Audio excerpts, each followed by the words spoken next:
ప్రియమైన సోదరులారా, ఈ దినాల్లో మనం చూస్తున్నాం, ఎక్కడ చూసినా తుఫాన్లు వస్తున్నాయి.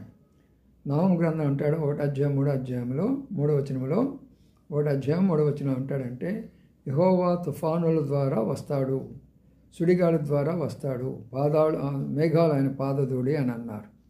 అదే మత్తయి సువార్తలోకి వస్తే 8వ మనం చూసినట్లయితే, అక్కడ శిష్యులు వాళ్ళు ప్రయాణం చేస్తూ ఉన్నప్పుడు భయంకరమైన తుఫాను వచ్చింది సముద్రం మీద. అప్పుడు ప్రభు ఆ తుఫాను వాళ్ళందరూ భయపడి కేకలు వేసేసేస్తాడు. అయితే ప్రభు ఏం చెప్పాడంటే, ఎందుకు మీరు విశ్వాసం లేదు అని ఒక్కసారి గద్దించినప్పుడు తుఫాను అంతా కూడా ఆగిపోయింది, సముద్రం అంతా కూడా నిమ్మడం అయిపోయింది. అని దాని అర్థమైందంటే, ప్రకృతిని మరి ఆపే శక్తి ప్రభువుకున్నది, తుఫాను ఆపే శక్తి ప్రభువుకున్నది. నీ మీదకి నా మీదకి వచ్చే భయంకరమైనటువంటి ఈ యొక్క దినాల్లో ఉన్న తుఫానులను ఆపు చేయడం ఆయన దగ్గర ఉన్నది. ఆయన దగ్గరికి వెళదాము, ప్రార్థన చేసుకుందాం, ఈ భయంకర పరిస్థితిని మనం తప్పించుకుందాం. లేకపోతే